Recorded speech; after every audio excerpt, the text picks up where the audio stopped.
Thank you. We will. Senator Perdue. Thank you, Mr. Chair, and thank you, Chairman, for being here and for your perseverance. These are big committees. You've been here a long time. I have two questions for you. One is, I am always amazed at the economic experts on this committee and the revisionist views of history. So let me just throw some facts out and leading to a question for you. This recovery is real. We're growing about 100 basis points more than the last administration, just after 2 years. CBO says if you grow 0.4%, you more than pay for this tax bill. So those are two facts. The second thing is median income is at a historic high. It's the highest ever been in the United States. 5 million new jobs have been created, lowest unemployment in 50 years, lowest African-American unemployment ever measured, lowest Hispanic unemployment ever measured. My concern, though, is with labor issues, with export issues, and interest rate issues. We've had 9 Fed fund increases over the last 2 years or so, 2.5 years. And with our debt, and this is the question I'm trying to get to, and you know where I'm going here. I appreciate the time you gave me recently in a private conversation. The federal debt really bothers me, and its overhang on the economy and our ability to drive the economic wherewithal of every American. The national debt is the greatest threat to national security, according to our military experts. And yet today, we just turned $22 trillion of national debt on, if you include all the debt that we have as a government. As I understand it, there are about $200 trillion of debt in the world. 60 trillion of that sovereign. We have about a third of that. 5% of the world's population has about a third of all sovereign debt. So the question I have, and the projection is in the next, that increase is 2.25%.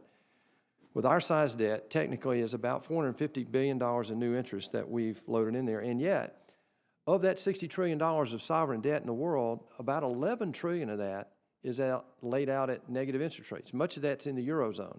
And my question is are there carry-on contagion issues out there that could negatively impact this recovery and the continuation of this recovery independent of what we do fiscally or monetarily here in the U.S. due to these negative interest rates around the world? I think the negative interest rates that you're seeing are a reflection of kind of a risk-off mood and slower growth in China and Europe in particular. Europe has had a good, strong year in 2017 and then really slowed down over the course of 18, and we're seeing some more of that now. I think so. That's what you're seeing. I think it really is through slower global growth for the United States can be a headwind, just as very strong. 2017 was a year of synchronized strong growth really around the world. It was a very good year, and we were feeling a tailwind from that. That has now turned into a bit of a headwind for us. Our economy, though, I think the outlook for our economy is still a favorable one, still a positive one, but nonetheless, this will be a headwind.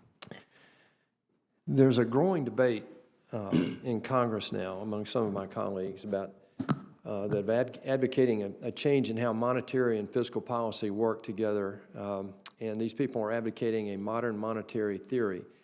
They want to spend now, spend later, spend often policy that would use massive annual deficits to fund these tremendously expensive policy proposals such as Medicare for all, free college for all, make every structure in the U.S. energy efficient in 10 years, and a universal basic income whether you're working or not. Under this landscape, it's proposed the Fed would keep interest rates artificially low and that fiscal policy would then be driven by Congress and would theoretically manage a business cycle.